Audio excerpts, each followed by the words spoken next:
He began his professional career as a journalist, working as managing editor at Leader newspapers in Chicago from 1974 to 1979. In 1978, he started articles for Boxing Illustrated and published his first book, Boxing for Beginners. In 1980, he joined a fledgling all-sports network called ESPN, and until 1998 was analyst on the popular Top Rank boxing series. He has called over 60 pay-per-view telecasts involving ring legends like Sugar Ray Leonard, Tommy Hearns, Mike Tyson, Evander Holyfield, George Foreman, and Oscar De La Hoya. Since 2003, he has been analyst for Showtime Championship Boxing. Armed with a passion for the sport, a vast knowledge of boxing history, and a smooth voice and demeanor has endured him with boxing fans the world over. 2012 Hall of Fame inductee from the observer category, Bernstein.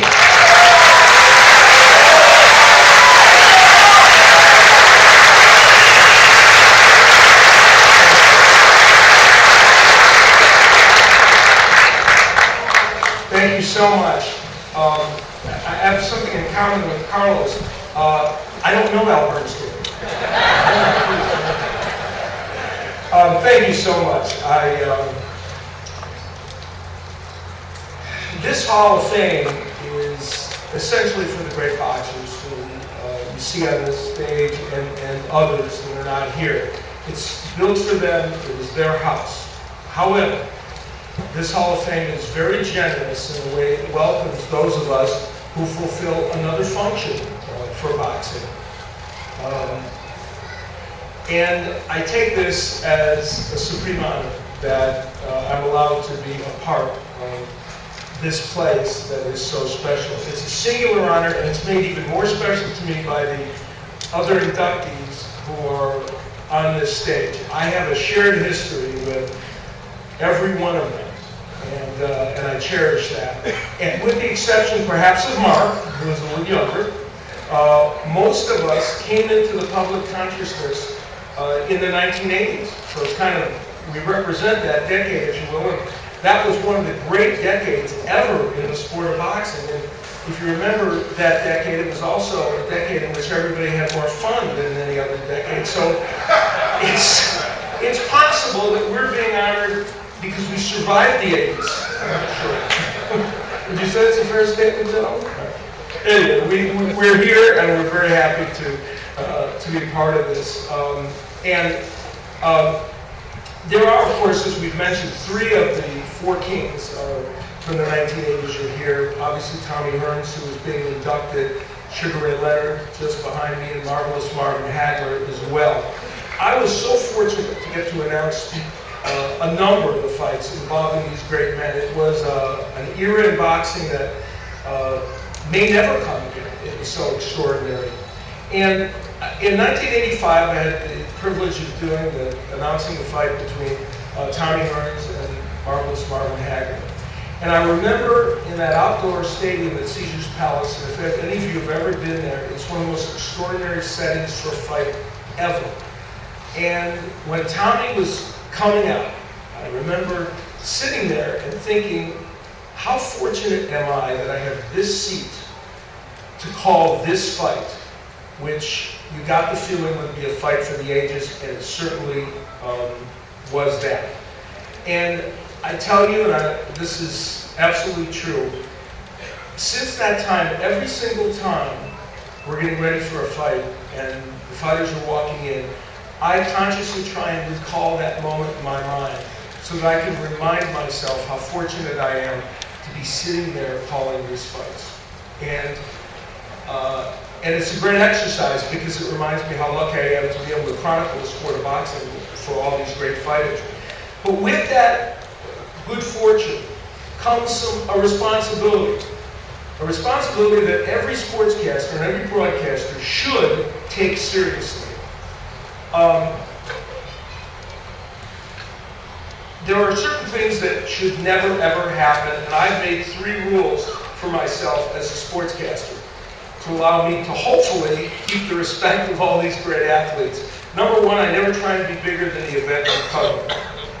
Number 2 is don't ever disrespect an athlete, and certainly not a boxer that you're covering. And number three is being fair is always more important than being clever. Now, I'm confident that there have been a few times over the last 37 years when maybe I didn't live up to all those rules. But I can tell you, I can assure you that those times were by accident. They weren't on purpose. My brief and not distinguished amateur career in boxing some 40 years ago taught me one thing, that it hurts to get hit in the head. And it taught me that boxing is not an easy sport to master.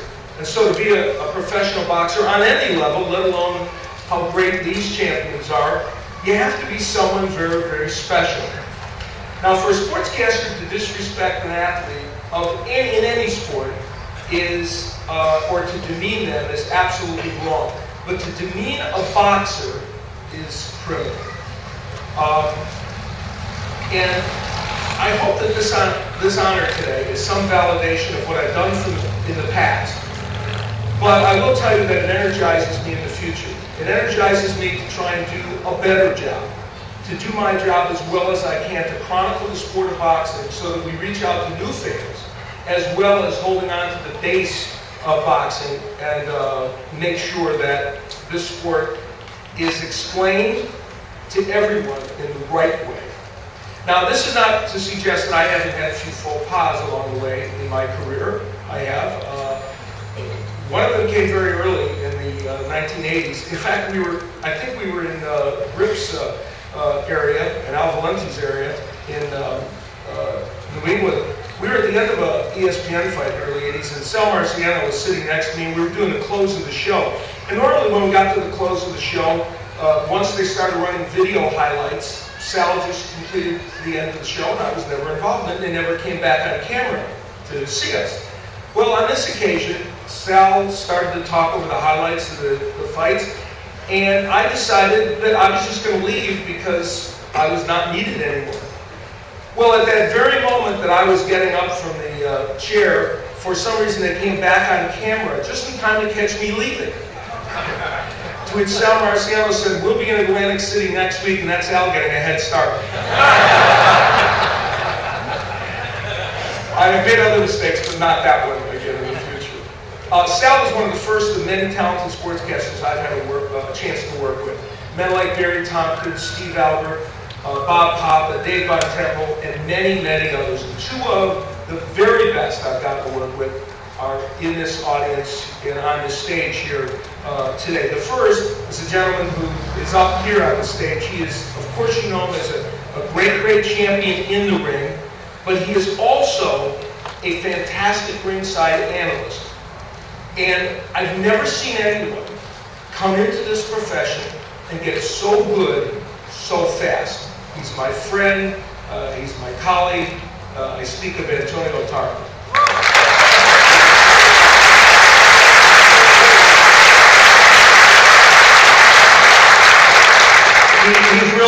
He's really a joy to work with. Another gentleman that's here is Steve Farman, who you know from the show Box. Yes.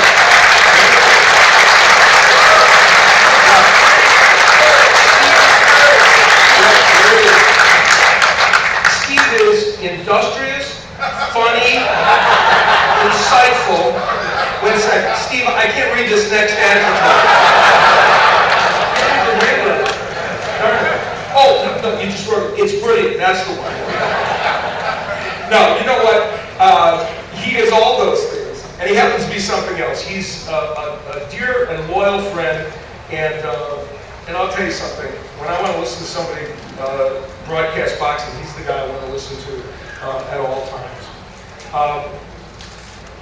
I want to thank all my Showtime colleagues. You know, in 2003, I moved to Showtime, and I ended up in broadcasting heaven. It's been the most productive and best time of my career, by far. And I thank every single one of my Showtime colleagues for coming. They have stepped up to the plate this weekend to chronicle the weekend and make it very, very special for me. So I'm very pleased about that. And I want to mention two of the people that are here by name. Not just because they're my bosses. It's not the only reason. A gentleman who's the executive producer of Showbox and the vice president at Showtime. He's maybe the most honorable and decent man I've met, both in and out of television, Mr. Gordon Hall.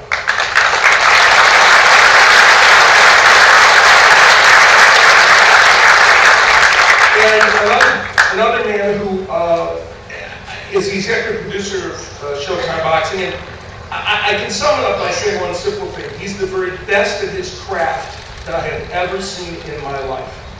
He also happens to be a valued and trusted friend, and he has helped make Showtime Sports, in my opinion, superb. Mr. David Davis, Jr.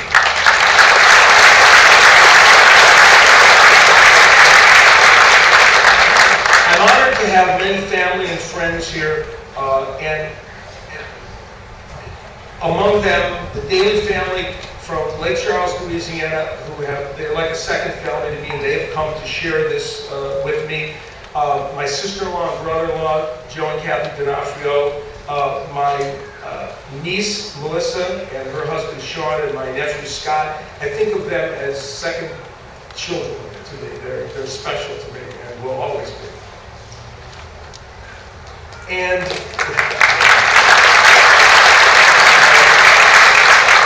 my sister Amy, who has not only been the greatest sister to me, but she also has helped my career in a massive way. She's the managing director of my company, Bernstein, and does a spectacular job.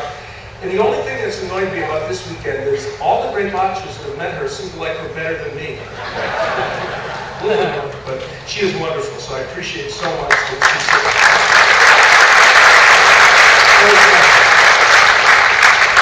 And he already got a shout out from Desmond Howard, which is pretty good. My son Wes, my 13-year-old son Wes, who is sitting down there, and my wife Connie, who mean the world to me. Now I know they're proud of me, but I can assure you I'm prouder of them. So I appreciate that.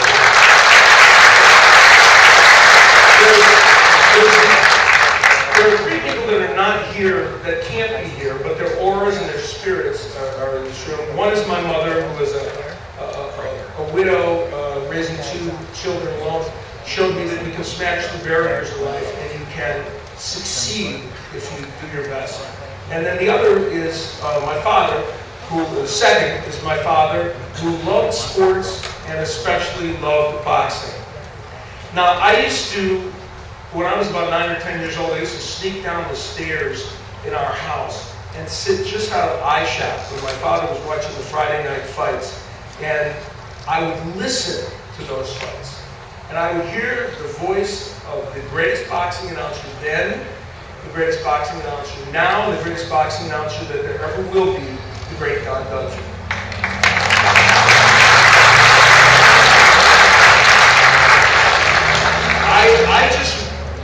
I wanted to grow up to be Don Dunphy more than anything on this planet.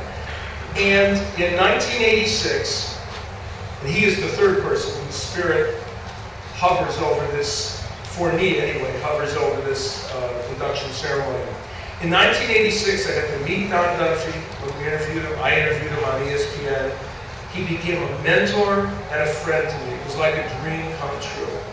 And I learned from him, and I got to experience who he was as a person. And he was a remarkable man. And when he died, the New York Times had this obituary. It said, Don Dunphy was an objective voice in a subjective sport.